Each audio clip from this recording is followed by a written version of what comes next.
I'm going to complete a full Ironman before I'm 30. Between now and then, 3 years of training, losing body fat, and thousands of miles of swimming, cycling, and running. I'm Jack, I'm 26, and I've got two amazing young kids that I want to inspire. A year ago, I was 18 stone, over 35% body fat, and honestly, thought this whole fitness thing would be easy. I told people I could do races with barely any training. I was very wrong. Running was hard, it hurt. I wasn't fast. I would try to avoid running. I cut sessions short at every opportunity and definitely wasn't an athlete. I get comfortable eating, drinking, not moving, and then wonder why I didn't like how I looked, how I dressed, how I felt inside. Like loads of people, I watched the London Marathon in 2025 and I felt inspired. So I entered the ballot. I also apparently like making bad decisions, so I entered the Lincoln Half Marathon and an inflatable 5K. The problem was, between signing up for the first 5K and actually completing it, I think I'd run twice. And I think the most I'd ever really done was about 2K, which, looking back compared to where I am now, is a massive difference. The night before the race, I couldn't sleep. It was hot, and I didn't remember Googling, can you die from running a 5K without training? Which probably tells you everything you need to know about where I was mentally with running. The race started, and I went off way too fast. I climbed up to the top of these stairs and immediately regretted every decision I'd made up until that point.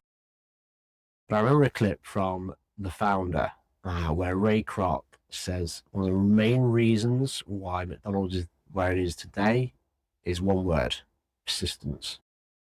And that stuck with me in my head through the whole race. Every time I wanted to slow down, every time I would feel like giving up, I just had persistence in the back of my mind.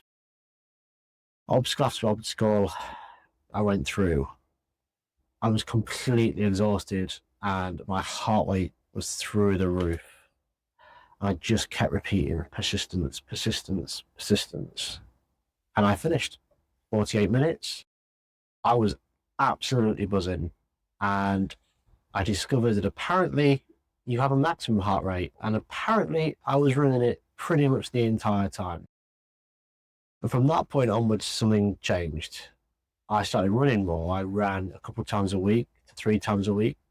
Now I run 4 times a week, more if I had the spare time. I'd run longer. I started going to parkrun religiously, and then I'd race.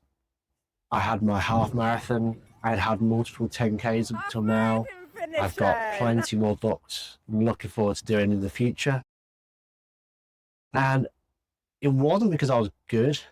It was because I could see the improvements. I could see going from where I was to where I wanted to be.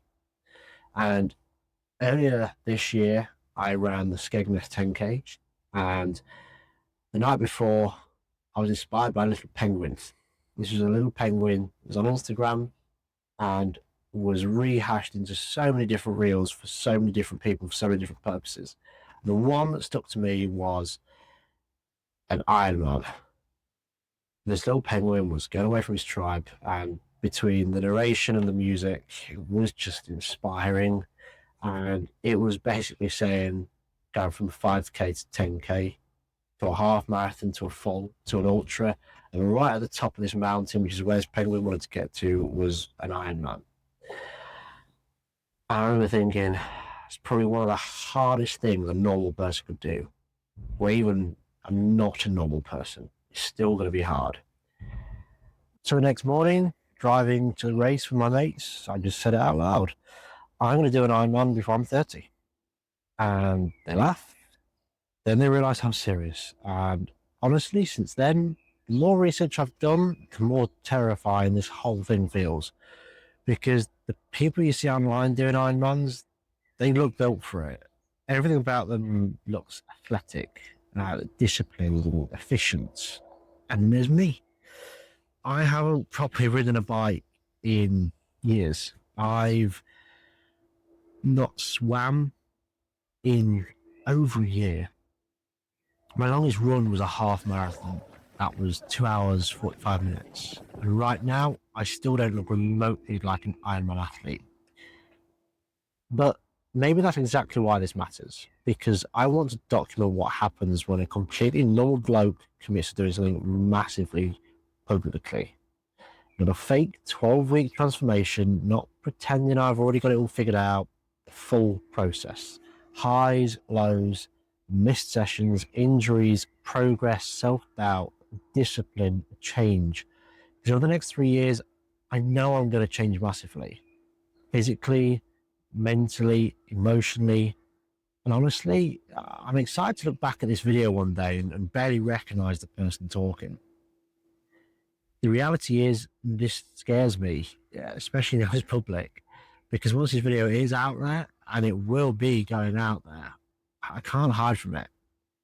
This is my public statement that in 2029, I will be standing on the start line of Ironman Leeds. Whether I make it to the finish line, honestly, I don't know. But I'm going to document everything between now and then. Hopefully, somewhere along the way, this helps someone else realize that they can change too. Right now, I don't look like an Ironman athlete, and that's the point. So this is day one. Let's see what happens.